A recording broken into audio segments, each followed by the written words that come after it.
Hi, Dr. Hulsebus, chiropractor here with another edition of Ask the Chiropractor. Ask the Chiropractor is our little podcast blog that we do every week about chiropractic care. A lot of times people have questions about chiropractic care going to the chiropractor and they're not 100% sure where to get the information from. Well, I would challenge you, if you have a question about chiropractic, maybe the best person to ask is a chiropractor and not your family doctor or your dentist or your podiatrist or the person that cuts your hair. Just straight up ask a chiropractor.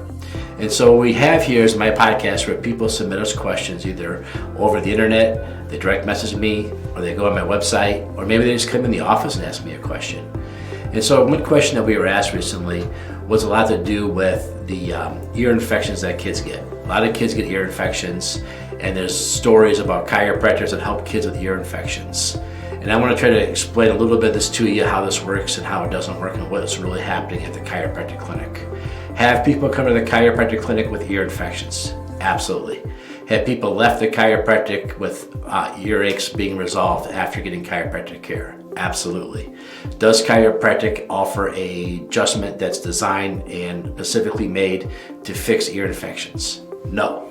So let me tell you what happens. Is inside your ear you have a tube, and that tube drains into your throat, and it's called the eustachian tube, and it moves fluid from the ear into the throat. And what happens when a lot of times when you have an ear infection, the fluid gets trapped, it gets built up, and it puts pressure against the eardrum because the fluid in there is trapped. Some people even describe it like hearing a slushing sound from the fluid being built up behind the eardrum. So as chiropractors, what we found is that when we adjust the upper neck, the upper two bones in the neck, we can actually physically move things or free things up, is what I should say, free them up, and allow things to go back into where they're supposed to be, and then allow things like mechanical problems like a clogged tube being reopened and draining. One of the other things that we'll do is we'll do what we call a cranial adjustment.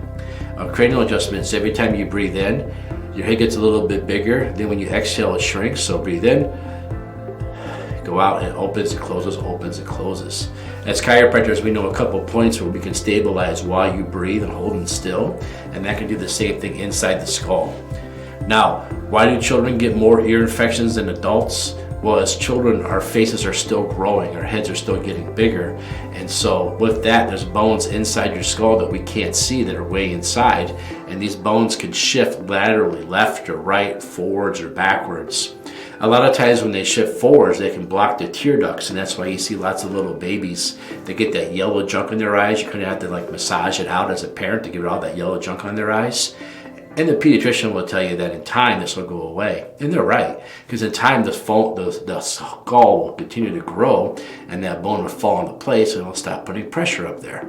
Well, the same thing happens when it deviates left or right. It can put pressure on those eustachian tubes. And that bone itself sits on top of some of the upper neck bones, can heavily influence that.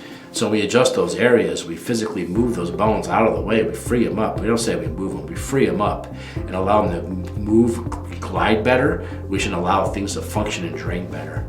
So that's kind of what we do. And by doing that, does that make the eardrums drain? And does that make the fluid go away? And when the fluid goes away, does the pressure against the eardrum go away? And then does the quote-unquote ear infection go away? Absolutely. We've seen it here lots of times over the years. So that's the thing we do as chiropractors to help out. So again, chiropractic does not have an adjustment for an ear infection. But when you tell us you have an ear infection, it makes us wonder what's going on with the cranial adjusting and the top two bones in your neck. Maybe they're out of alignment. We view this a lot as the same thing as let's say I have sciatica going down my leg causing me leg pain. Well, everyone knows there's been study after study that shows if you adjust the lower back, take the pressure off the sciatic nerve, the leg pain can go away. So if you came in and you weren't talking about your sciatic nerve, but you were talking about your ears, well, you're giving me the same kind of clues because I know that the top two bones in the neck and the cranial bones definitely affect the ear and how the eustachian tube works. So you're giving us a clue to take a look there. Now, a lot of times we can just look at you and say, you know what, these two bones aren't moving. Your child has a really, really high-grade fever. This is probably a bigger case than chiropractic. We should probably get you to somebody that can help you out. And that's the role, that's part of our education, is knowing when we need to refer you to somebody else or when we can actually continue to treat you in office. So if you have a chiropractor that you're going to that says never go to the medical doctor, it's time to find a new chiropractor. Also, if you have a medical doctor that tells you never go to the chiropractor, it's time to find a new medical doctor, right? Because we do two different things and we fit in two different realms, so we're not the same thing. So if you have a child that has recurring ear infections over and over again, it's probably not from a lack of medicine, right? It's probably from something else going on. So as a chiropractor, we might be able to look and find the contributing factor to what's going on and help them out. Now, along the way, I've done a lot of pediatric classes and taking care of newborns and babies. And one of the things that we learn, and I've talked to a couple of dentists about this too, and they said this is very true, that when a child's cutting molars, getting the teeth in the back, what happens is as they come up, there's lots of inflammation and pain. So you'll see a child a lot of times rub their jaw because they're having pain there from the tooth coming in. Also, when the tooth comes in, a lot of blood will rush in there, cause a lot more swelling and a lot more warmth. And at the same time, all this swelling and stuff could cause the eardrum to swell up. So the signs tell of a child grabbing their cheek or their ear, rubbing their hand, and having a little swollen eardrum sometimes can mean there's a molar coming in. And so I always encourage mom to kind of reach back in there and see if she can feel some teeth popping out.